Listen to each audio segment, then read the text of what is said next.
Hey YouTube, what's going on? It's Amy again with Bargain Mama, and today is Wednesday the 13th, I believe. And I woke up this morning and I was not feeling very good, so I opted not to go to work because I just wanted to make sure that everything was okay. And I went to the urgent care close to my house, and unfortunately I tested positive for COVID.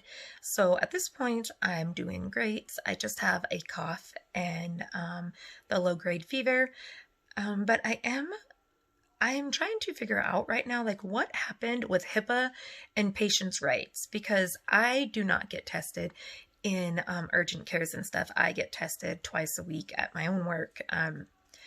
So I haven't been in an urgent care in I don't know how long. But I am going to post some pictures because I obviously didn't want to video inside of like a public place where people are coming in and out. But it didn't matter because I could definitely hear everything that they were saying, and they could definitely hear everything I was saying. So when you walk into the urgent care, it's a very, very small lobby, and there was already two people sitting in there. Excuse me. And in the picture, you're going to see there's like a red dot on the floor where you're supposed to stand, which is probably the 6-foot distance. I don't know, from the person at the front desk, but they also have the barrier up.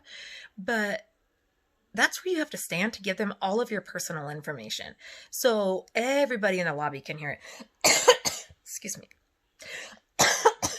So I was so embarrassed because I have a cough, obviously. So it was almost, I don't want to say almost obvious that I had COVID, but she's like, "What are you here for?" And I'm like, looking around, I'm like, a COVID test. And she was like, "Okay, what's your name?" And like, I have to tell her my name. And I'm just like, I mean, everybody in that lobby knew what I was there for. So then when I sit down and I'm done, like, and I cough, like, I'm trying to hold my cough in and everybody's looking at me when I cough, and I'm like, this is so embarrassing. Like, what happened to HIPAA? We have had so much taken away from us in this past year that now we no longer even get like personal, we don't even get to keep our personal information personal. And don't think that I'm just gonna say something on here, because the people were polite, but the policies were not okay. So I am going to I guess be a Karen, if that's what you want to call it. But I don't see this as being a Karen, because I feel like this is, that's my personal health information. Like, I don't want everybody to know.